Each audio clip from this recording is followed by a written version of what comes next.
You don't even today need a microchip. The technology is so advanced, because they use it through satellites also, that they can, just with your brain signature, which has been decoded in 100 languages. I mean, this is incredible technology.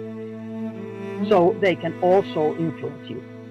And the thing I thought was very interesting, I just read that was in internet, I forget the name of the CIA agent who was dying, but he was stated there.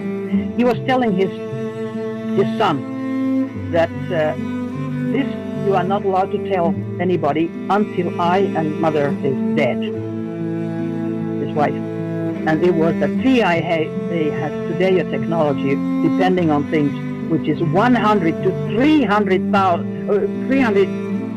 years, 100 to 300 years more advanced than general academic science. 300 years more advanced.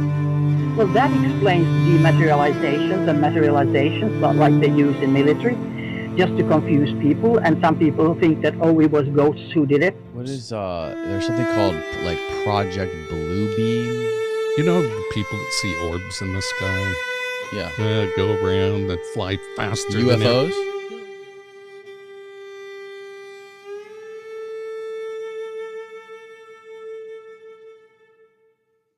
So what we do is we play with our own forces to make sure our trickery will work on the enemy. And those are directed energy weapons of where we do intersecting beams or focus beams into the atmosphere. And notice they're always in the atmosphere to excite the electron orbitals of the oxygen and nitrogen in our atmosphere. And it causes a glow and it causes ionization. That ionization shows up on radar and it's like a cat laser pointer. And we're making planes chase them. That's exactly how they describe these things moving, like laser pointers. Yeah, and so we can do it in 3 space. We can make it look like... in 3-dimensional space. Yeah, and we can make it look like an entire fleet is about to drop bombs on, let's say, Europe. The strategy that Werner von Braun taught me was that first the Russians are going to be considered to be the enemy. In fact, when I met him in '74, they were the enemy, the identified enemy. We were told that they had killer satellites.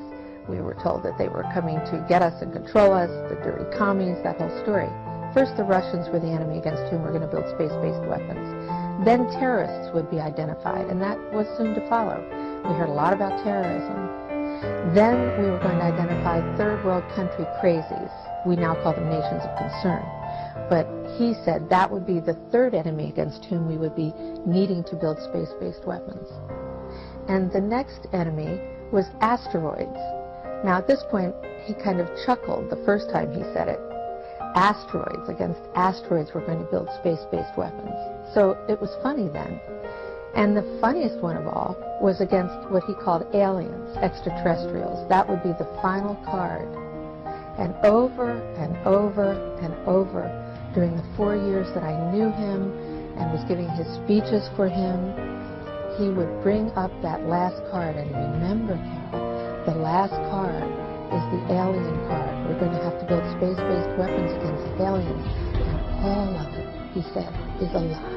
You know, all of a sudden the things that you have in your hand, they just disappear. That's a technology that was already in '72 in the military announced. I have been giving lectures around the world, and I was also at the 33rd International Military Medical Conference in Finland. I had a poster presentation, and also there stated of these U.S. reports that they have this deportation technology too. They have time travel technology.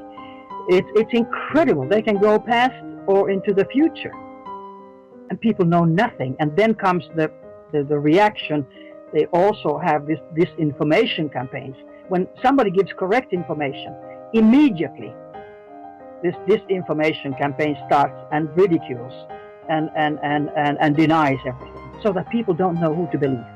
So people have to find out themselves. And they can, because, like I said, I'm a freelancer, and I have found out all these things just by digging and going to international conferences. And that's where you get information. International conferences which do not give press releases. from MIT, for instance, and others. I've been to many in the States. No press releases, and that's where you get